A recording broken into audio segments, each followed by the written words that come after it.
В эфире новости, в студии Василий Радченко. Здравствуйте. Смотрите в программе. Более 36 миллионов рублей правительство страны направило Якутии на обеспечение бесплатными лекарственными препаратами больных коронавирусом. Ветеранам тыла, труда, а также детям Великой Отечественной войны сохранят право на санаторно-курортное лечение. В звероводческих хозяйствах региона не хватает рабочей силы. Принято решение постепенно переходить к механизации производства.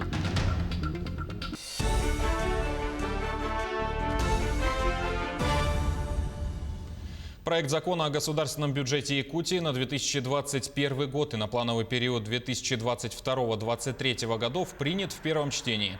Его внес на рассмотрение Госсобрания Илтумен глава региона. Айсан Николаев принял участие в обсуждении посредством видеоконференц-связи.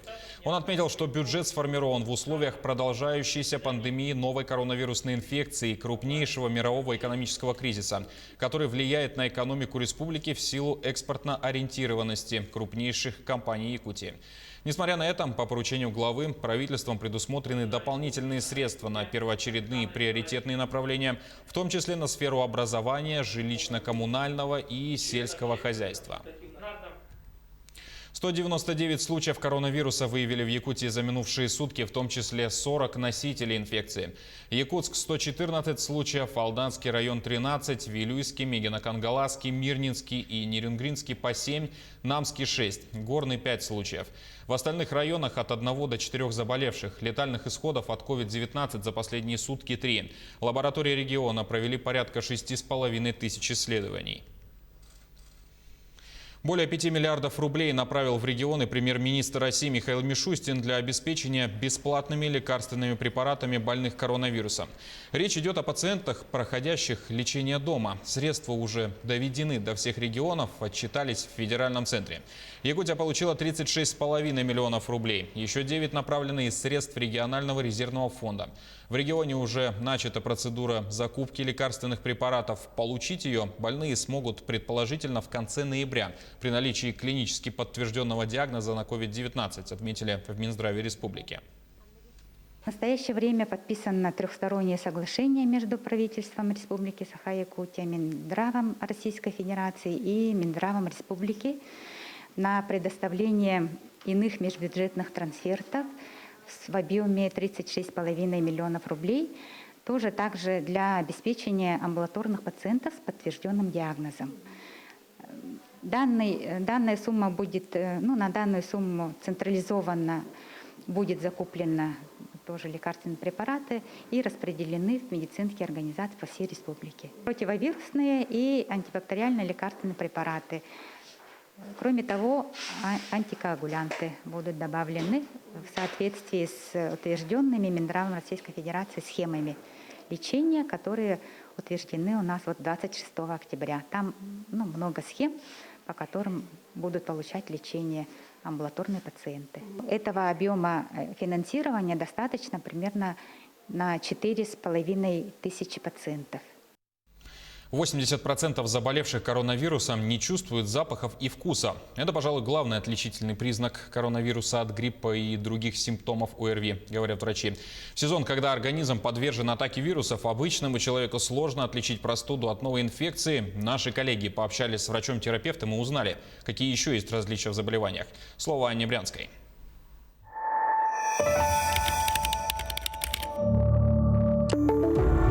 Кашель, насморк, температура. Такие симптомы знакомы, наверное, каждому, особенно в осенне-весенний период. И если бы не новая болезнь COVID-19, вопросов, что делать при первых сигналах, наверное, не возникло бы. Проблема в том, что коронавирус имеет мутирующие свойства. Это и есть одна из разновидностей ОРВИ. Поэтому симптомы схожи. Чего не скажешь о гриппе. Отличить ее, то есть грипп от коронавирусной инфекции, как и от других ОРВИ, легче. То есть, когда гриппом заболевает человек, там все выражены симптомы интоксикации.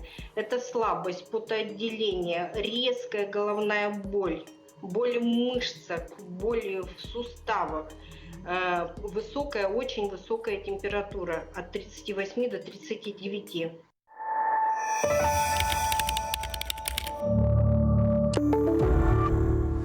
Второе различие – инкубационный период. При гриппе болезнь проявляется в течение 24 часов. ковид же может проявиться в течение 2 недель или сразу после контакта с больным человеком. Вирус еще не накопился, он не размножился в таком объеме, чтобы можно было его обнаружить. Можно сделать мазок и не увидеть, что чаще и бывает, что торопится сделать анализ, а там ничего нет.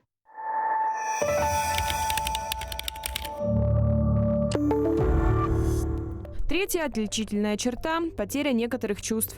Как показывают опросы российских СМИ, 80% заболевших не различают вкус еды, не чувствуют запаха. Специалисты подозревают, это происходит, потому что вирус действует непосредственно на нервные клетки.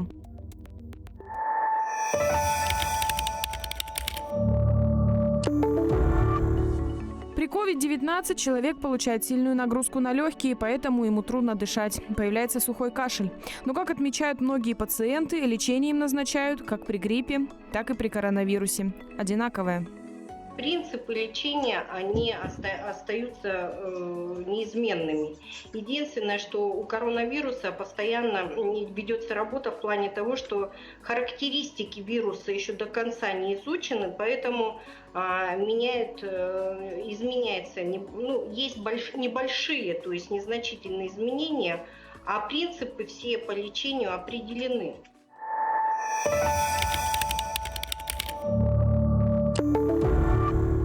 Еще один немаловажный признак – насморк. При коронавирусе человек редко чихает. При остро-респираторных заболеваниях – наоборот. В любом случае пациент сам не может определить полностью профессионально свою симптоматику, поэтому врачи рекомендуют, если у вас высокая температура, вызывать скорую, если низкая, вызывать врача на дом. И самое главное, не пренебрегайте средствами защиты. Надеть маску не так сложно. Анна Брянская, Кирилл Шолохов, телеканал «Алмазный край».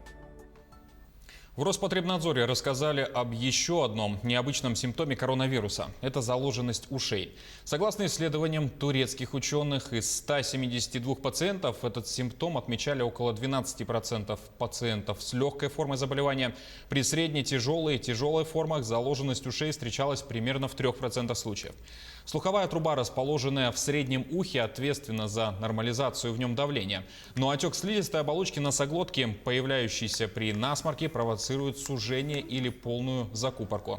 Вследствие этого за барабанной перепонкой образуется вакуум, который обездвиживает ее. А у пациента появляется ощущение заложенности уха. Встречаться этот признак может и при ОРВИ, и проходить по мере угасания других признаков заболевания. О том, как противостоять COVID-19 и когда россияне смогут задышать полной грудью без масок, в материале нашего СОБКОРа в Москве Айсены Бурнашовой. Внешний вид маской не испортить. Средства индивидуальной защиты украшают лица москвичей во всех общественных местах, наземном и, конечно, подземном транспорте. В метро без нее и вовсе не пройти. При этом защитные маски пока остаются самой доступной и эффективной мерой профилактики коронавируса. Но работает этот аксессуар, когда его носят все. Только так, по мнению инфекционистов, и можно прервать цепочку передачи вируса и сократить риски получить заражающую дозу. Если доза вируса попала в организм незначительная, то есть высокая доля вероятности, что будет либо бессимптомное течение, либо субклиническое. Ну и если высокая заражающая доза, то есть вероятность развития осложнений коронавирусной инфекции, которой мы сейчас все очень и боимся. Маска может не защитить на 100%, но в любом случае какое-то количество вируса она примет на себя.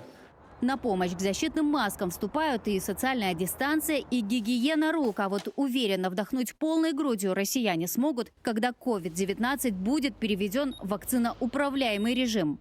Я очень надеюсь, что довольно-таки быстро закончатся пострегистрационные исследования наших 2 вакцин, а на подходе регистрации 3-й вакцины. В этом случае у нас появится очень серьезное оружие в борьбе с коронавирусной инфекцией. Пока известно, что в гражданский оборот вакцины поступят после всех необходимых исследований. Напомним, что первую «Спутник Ви» уже начали тестировать на добровольцах старше 60 лет. Вторая «Эпивак Корона», ее постклинические испытания стартуют в ноябре этого года. Ну а 3-й препарат, разработанный в центре имени Чумакова, пройдет необходимые тесты уже через месяц. Айсена Пурнашова, Виктор Олесов, Москва. Ветеранам тыла, труда, а также детям Великой Отечественной войны сохранят право на санаторно-курортное лечение. Об этом сообщили в региональном министерстве труда. Если указанные категории граждан не воспользовались путевкой в 2020 в связи с распространением коронавируса, они могут реализовать это право в 2021.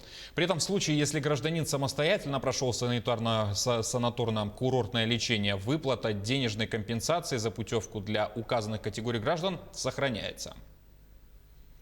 Для развития звероферм в этом году из регионального бюджета выделены 25 миллионов рублей. Из них 20 миллионов на корма животным, остальная сумма на улучшение материальной базы. Сейчас в регионе звероводчеством занимаются 7 хозяйств. Общая численность пушных зверей превысила 6 тысяч. Из них большую часть держат в Покровской ферме и Нерюнгре. Насчитывается 500 голов. Также небольшие хозяйства работают в Горном, Усть-Алданском районах. В этом году в их ряды прибавилось и Жиганское хозяйство. В последнее время большое внимание уделяется племенному делу. Из города Тверь завезли 250 голов черной лисы скандинавской породы. Также на днях доставили более 300 соболей в Покровской ферме. Такое же количество завезут в село Иенгра Нерюнгринского района. Для этого построили специальные шеды на бетонной площадке. Однако, по словам звероводов, одним из острых вопросов является нехватка кадров.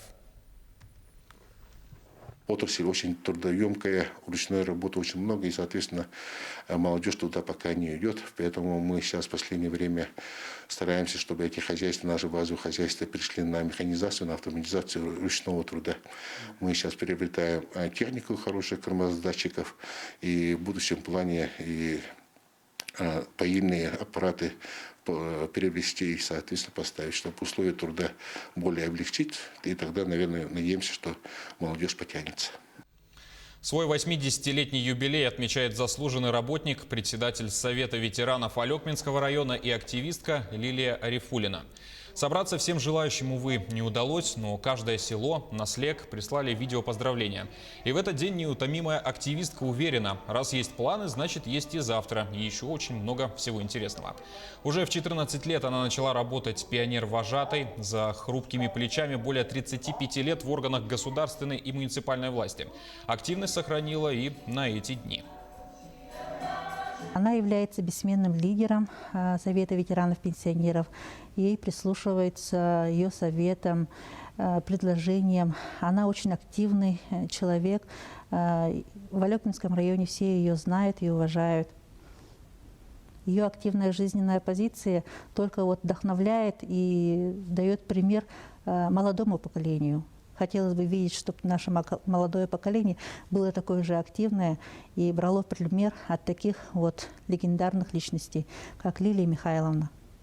Я хочу, пользуясь случаем, тоже поздравить Лилию Михайловну с таким славным юбилеем, с 80-летием.